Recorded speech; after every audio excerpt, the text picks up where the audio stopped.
Auzubillahi Bismillahirrahmanirrahim. Assalamu alaikum listeners. This is Rashid Farooq with the program Azm-e-Pakistan. This program is brought to you by Rizwan Institute of Media Sciences in collaboration with Higher Education Commission of Pakistan.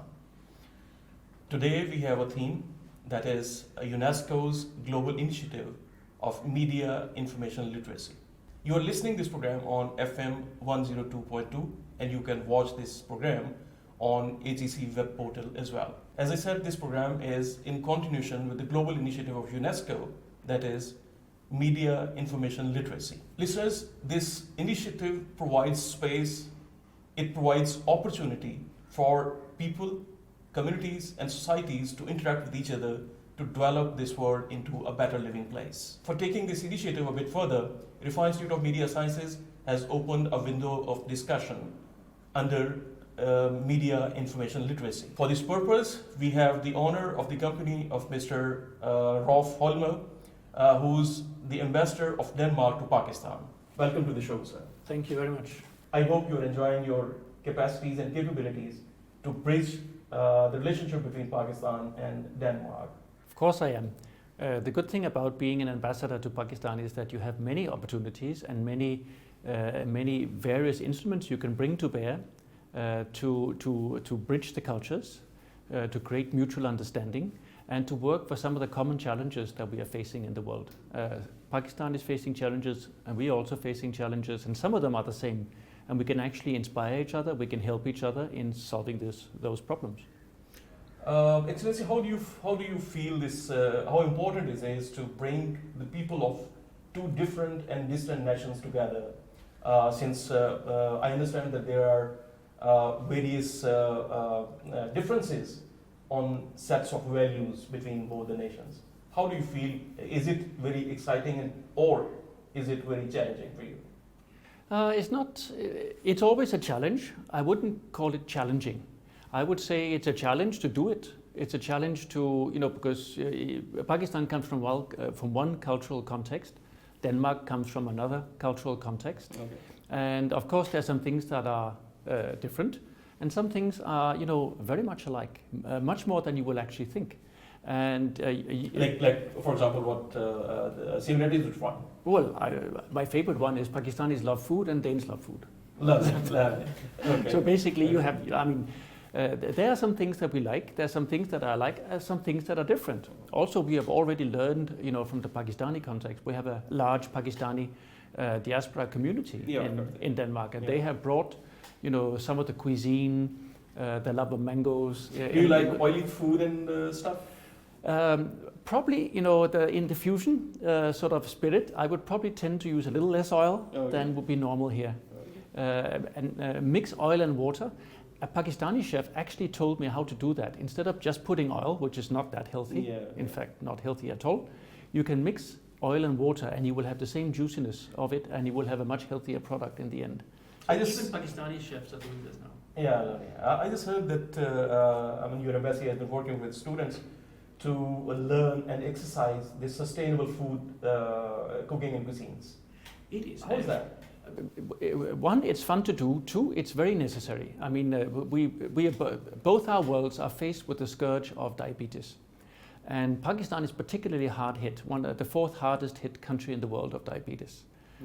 Which means that millions of people have diabetes. And the thing with diabetes is in the way we eat and what we eat. Actually, diabetes, with more awareness about the disease and what is causing it, is not going down, it's actually going up. And that is a global trend that we are seeing, but more in Pakistan than so many other places. So that makes it a challenge.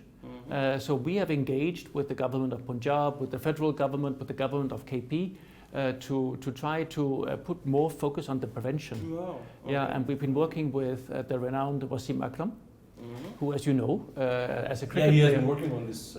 And in mid-career as a cricket player, next to His Excellency the Prime Minister, he was diagnosed with diabetes, but he continued his career, and even with diabetes, he took almost 400 wickets after.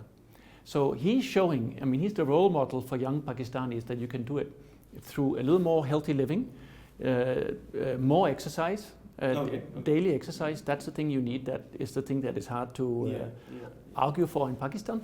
And also a little more healthy living, a little more greens, a little less oil, a little less rice, things like that. But there are things that you can work on, but it makes sense to do it together. True. Would you like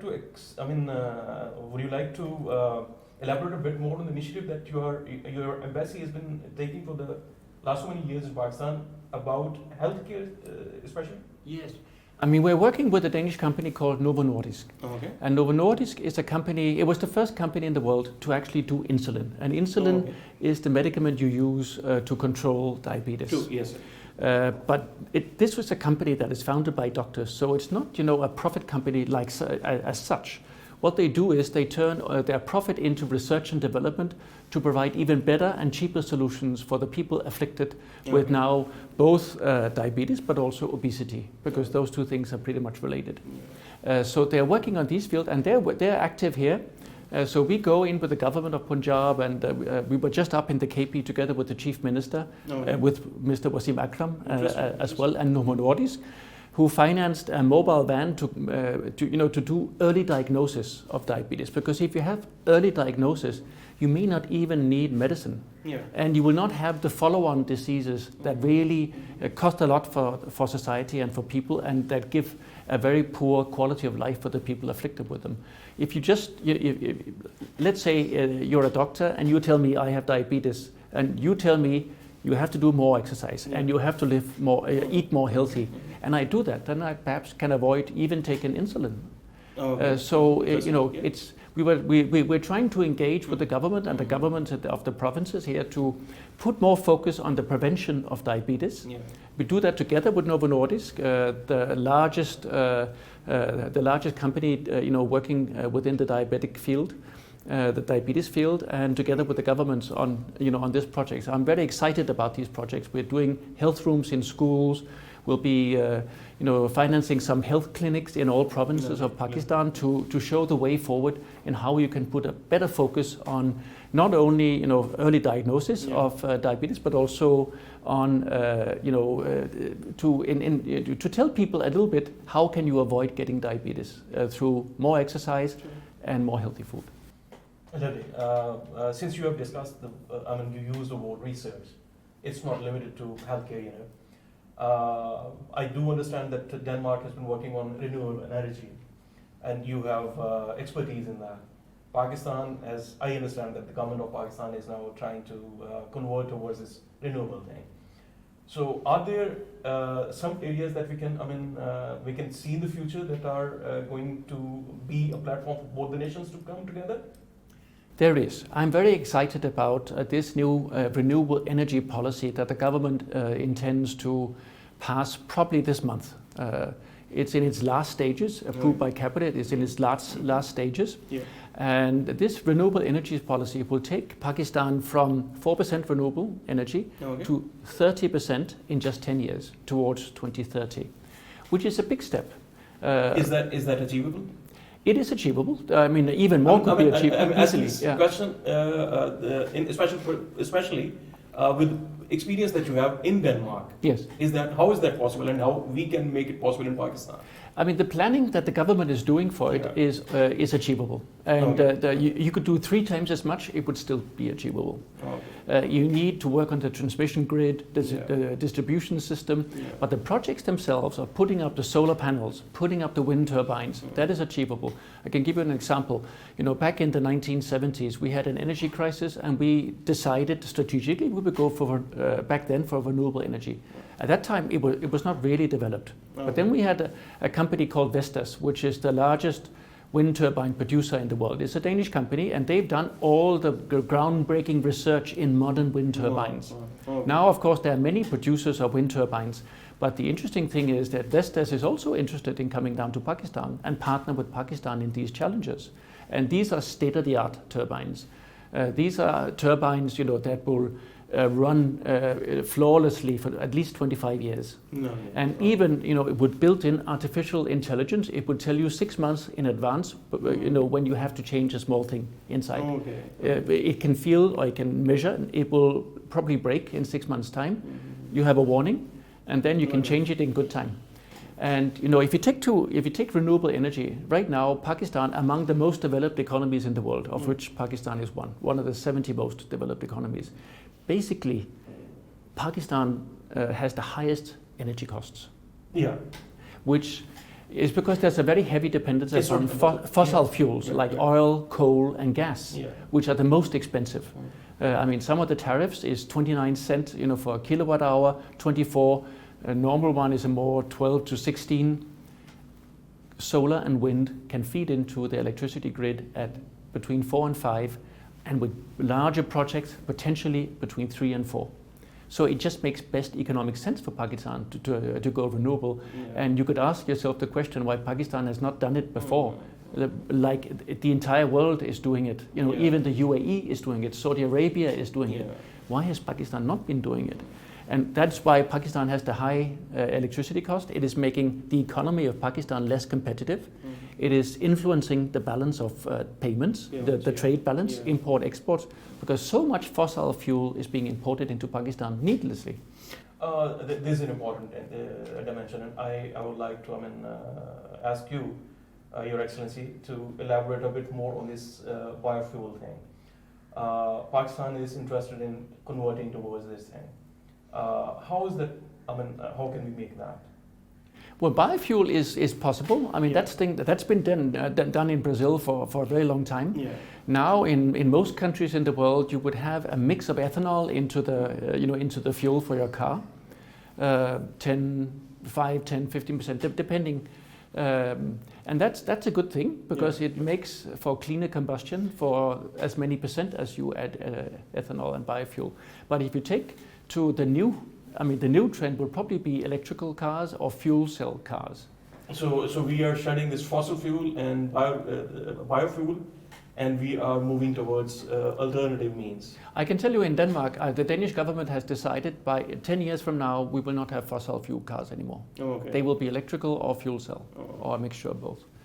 And that is now feasible. I mean, right now we're already putting fuel cells into public buses,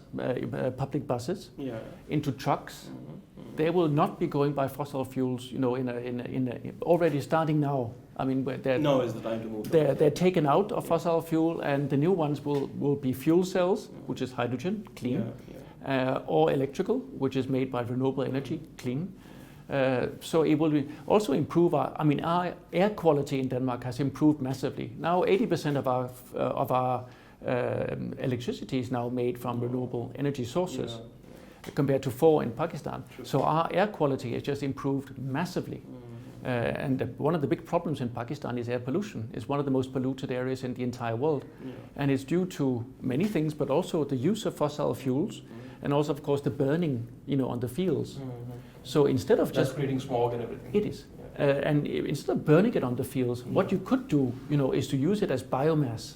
And then then you turn it into energy. But when you burn it in a biomass plant, you know, you will filter the smoke. It will be much better for the climate than just burning it in the field, and it will not give the same pollution effect.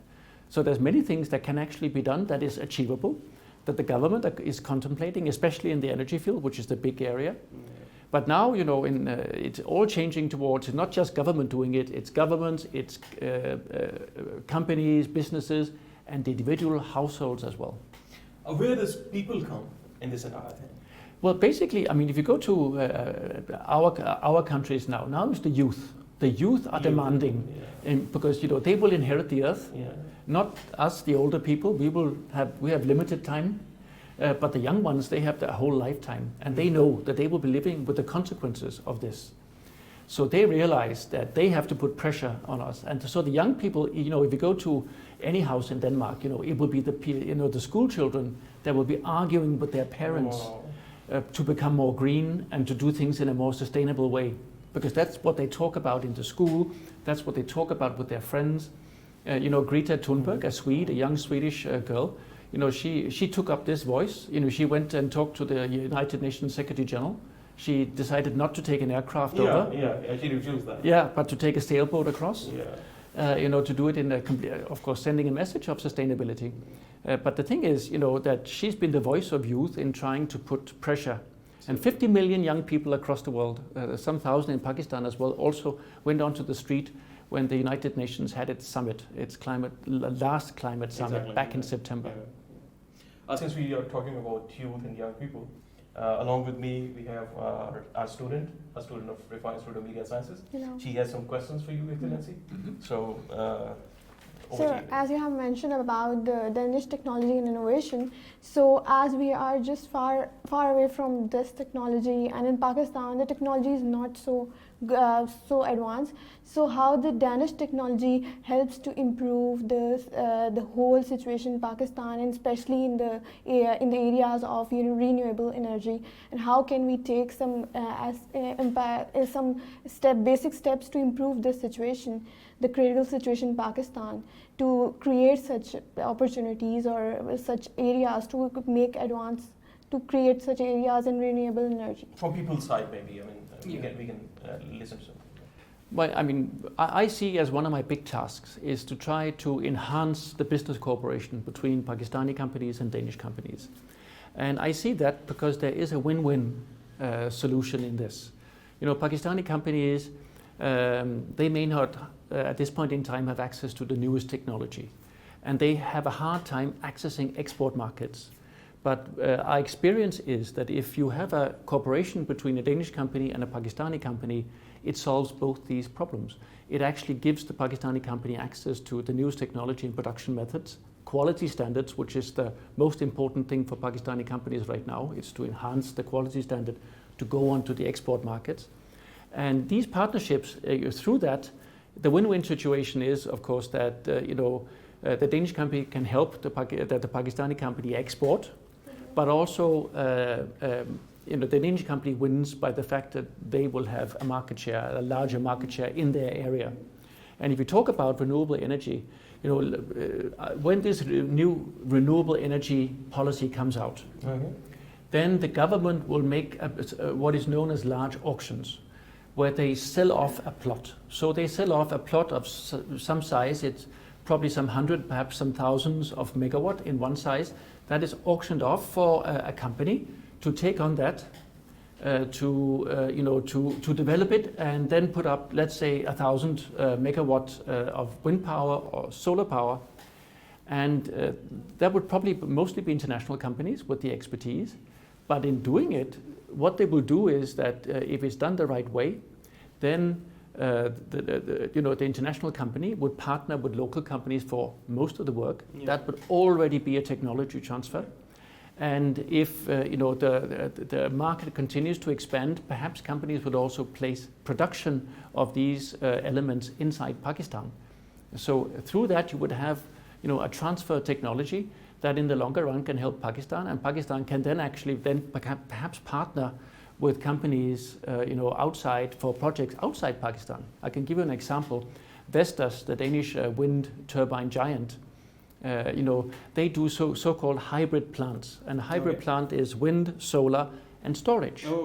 So they work with Tesla on the storage. Tesla does some of the most innovative batteries in the world, and they work with a Chinese company for the solar part, because they do a high quality solar panel production.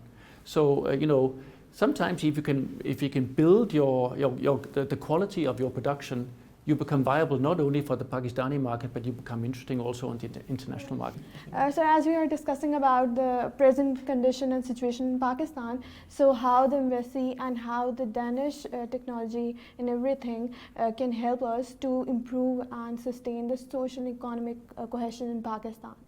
And what are the efforts by embassy to improve such situation in Pakistan, especially the social and economic cohesion, or to improve, to enhance this sustainability in our society, especially in our country? What we're hoping to do, one key area in Pakistan is agriculture. Is also known in technical terms as the food and agri sector. And Pakistan has not been able to export very much of its agricultural product. But if you want value addition, if you want expansion of what is going on in the agricultural field, you need more exports. For that to happen, you need more qualitative production. You need higher quality of the products. Right now, the quality of the products is not enough in the general sense to export. But if you take up the quality, then you can actually make the case for export. And I'm inspired by the fact that Maersk, which is a Danish shipping line, the world's largest shipping line by far, they are very active in Pakistan, and they are helping Pakistan to take their products at very competitive prices at timelines nobody else can beat all over the world. The biggest network they have all over the world, and they can help Pakistan in that. And now they also want to work with Pakistan on building something that could help Pakistan to export, for instance, food and agri products. And that is called cold chain. You build a so-called cold chain. And cold chain is basically, if you want, it's a string of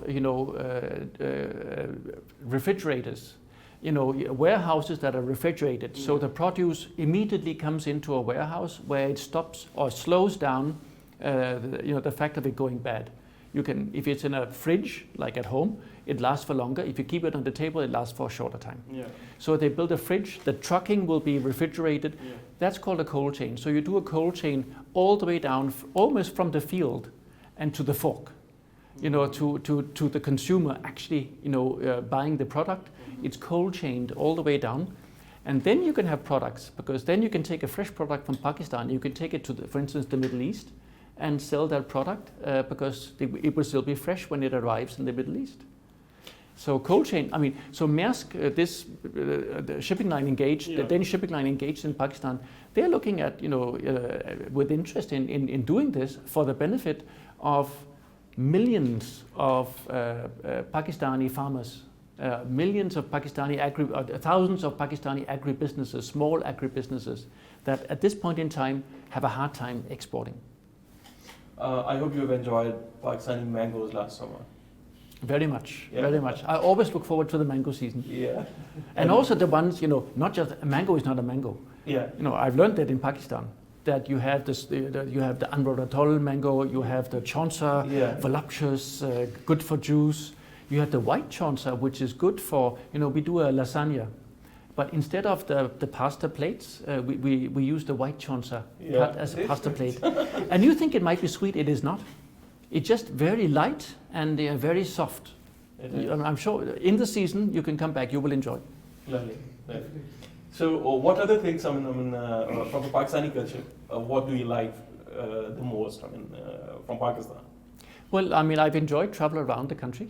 This is a country of great diversity. Yeah. We go a lot to Karachi. Okay. Karachi obviously has a little challenge as regards dirt, but also, it has its old core. It's a bustling life, and you go out, people are alive. You have the seaside and the beach, which is always a pleasure because Denmark is a country close to the coast. It's hard to be so far away in Islamabad, from the coast if you come from Denmark. So, or you go to Lahore, Lahore with its fantastic historical, center, the center of the Mughal empires, and this deep history that is deeply embedded in this area. You can go to the north. The salinity of north and everything. I always give the example. We have one mountain in Denmark. It's called the Sky Mountain. Okay. You can't guess how high it is. Okay. You can't guess how high it is. I know. I've been there. It's 179 meters high. Oh, okay. So we have at least 8 peaks that are 8,000 meters, I guess, or maybe in that range. You have 100 that are more than 7 kilometers high. Yeah. 100, highest number in the world, and you have 5 out of 14 that are more than 8 kilometers. Yeah. So that is a massive array, and for hiking and for the scenery. For the people, very distinct culture, very distinct food with cherries and apricots in it. There's so many things in the north, so many things in Lahore, in Peshawar, completely different. Just 2 hours drive from Islamabad is completely different. Environment-wise and So you can Multan with all the shrines. We went one August and it was a little hot. To be honest, but otherwise it was wonderful, and not so. Of course, it's still a big city, but not so big as Karachi. Yeah. So it's overcomable, and you can see these historical sites. This gives me great pleasure. Excellency, as we see that this government is very interested in inviting visitors, tourists from across the world. How do you see the potential of Pakistan? I mean, you are just discussing Lahore, Multan, Karachi, and the northern areas. What's your honest opinion about this entire plate that we have in Pakistan?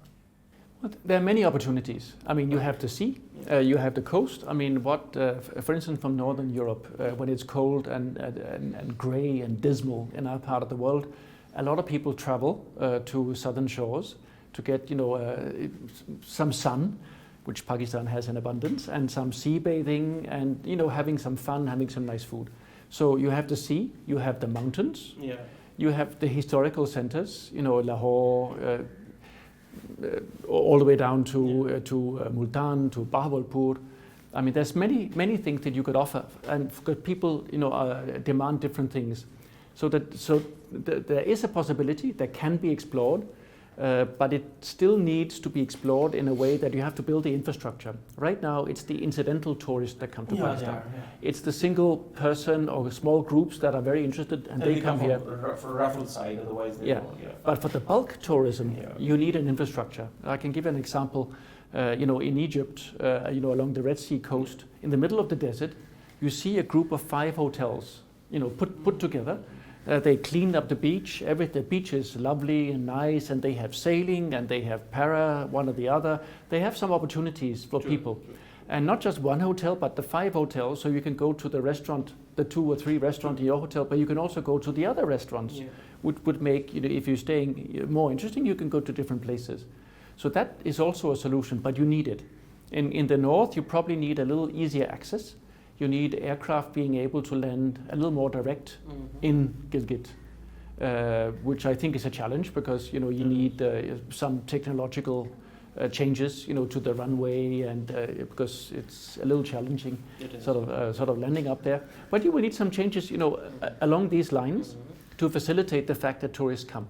The bulk tourism, normally they don't change aircraft. They have to be able to charter, to fly direct to the place.